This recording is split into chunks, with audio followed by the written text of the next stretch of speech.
సాధారణంగా కొంతమంది చర్మం గమనించినట్లయితే చాలా సెన్సిటివ్ గా కనిపిస్తుంది. అలాంటి వారు కాస్మోటిక్స్ ఉపయోగించడం వల్ల వెంటనే చర్మం రియాక్ట్ అవుతుంది. దాంతో చర్మంలో మంట, స్కిన్ ర్యాషెస్, చర్మం ఎర్రగా మారడం వంటి లక్షణాలు కనబడతాయి. ఇలాంటి సెన్సిటివ్ స్కిన్ ను మీరు కూడా కలిగి ఉన్నారా?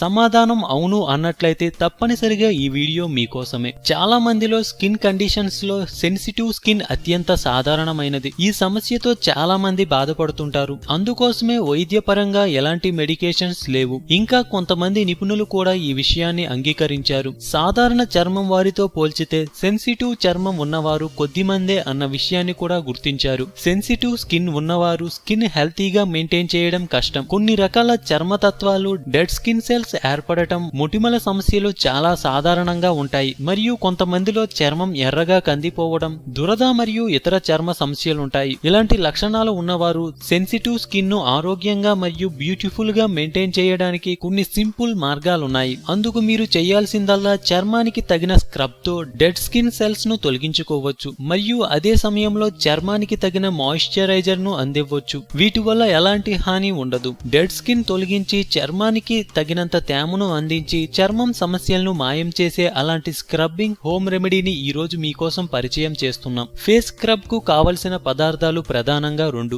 వాటిలో అరటి మరియు ఓట్ మీల్. ఈ రెండు మన వంటగదిలో చాలా సులభంగా అందుబాటులో ఉండేవి. ఈ రెండు నేచురల్ ఆహారాలు వల్ల డ్యామేజ్ స్కిన్ ను చర్మం లోపలి నుండి రిపేర్ చేస్తుంది. వీటిలో యాంటీ ఆక్సిడెంట్స్ మరియు యాంటీ ఇన్ఫ్లమేటరీ లక్షణాలు ఎక్కువగా ఉన్నాయి. ఈ పదార్థాలు సెన్సిటివ్ స్కిన్ కు హాని కలిగించవు. నిజానికి ఇవి చర్మాన్ని ఉత్తేజపరుస్తాయి. మరి ఈ ఎఫెక్టివ్ హోమ్ రెమెడీకి ఏం కావాలో, ఎలా తయారు చేయాలో తెలుసుకుందాం. కావలసిన పదార్థాలు: 3 టేబుల్ స్పూన్ల ఓట్స్, 1 బాగా పండిన అరటిపండు. ఉపయోగించే పద్ధతి: బాగా పండిన అరటిపండును మెత్తగా మ్యాష్ చేసి అందులో ఓట్ మీల్ పౌడర్ మిక్స్ చేసి ఈ పేస్ట్ ను ముఖానికి పట్టించి బాగా స్క్రబ్ చేయాలి. 10 నిమిషాలు సున్నితంగా స్క్రబ్ చేసిన తరువాత అరగంట పాటు అలాగే వదిలేసి తరువాత చల్లటి నీటితో ముఖాన్ని శుభ్రం చేసుకోవాలి. అందం, అభినయం, ఆరోగ్యం. సో మేము పెట్టే అప్డేట్స్ ని రోజు ఫాలో అవుతూ మీ అందాన్ని కాపాడుకోండి. మీకేమైనా టిప్స్ తెలిస్తే కామెంట్ లో పోస్ట్ చేయండి. చివరగా సబ్స్క్రైబ్ చేయడం మాత్రం మర్చిపోకండి.